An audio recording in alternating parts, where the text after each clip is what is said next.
नमस्कार दोस्तों।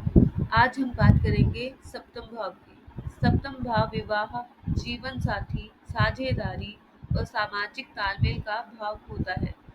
यह भाव यह दर्शाता है कि हम दूसरों से कैसे संबंध बनाते हैं। अब जानते हैं, जब सूर्य सातवें भाव में अलग-अलग राशियों में हो तो क्या प्रभाव दिखाता है।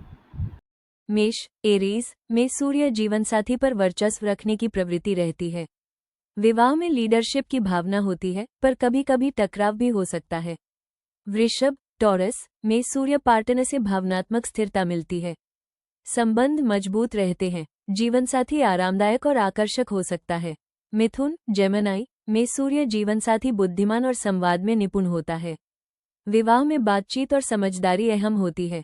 कर्क कैंसर में सूर्य भावुक रिश्ते बनते हैं। जीवनसाथी के साथ घरेलू जीवन और भावनात्मक जुड़ाव गहरा होता है। सिंह लियो में सूर्य संबंधों में गर्व और स्वाभिमान होता है। जीवनसाथी प्रभावशाली लेकिन कभी कभी अधिकार जताने वाला हो सकता है। कन्या वर्गो में सूर्य विवाह में अनुशासन और व्यवहारिक सोच होती है। जीवनसाथी विश्लेषणात्मक और मददगार हो सकता है। तुला लिब्रा में सूर्य ये सूर्य उच्च का होता है।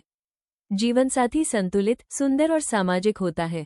संबंधों में समझदारी और शांति बनी रहती है। वृश्चिक स्कॉर्पियो में सूर्य रिश्तों में गहराई होती है, लेकिन ईर्ष्या या नियंत्रण की भावना भी रह सकती है। जीवनसाथी भावनात्मक रूप से तीव्र हो सकता है।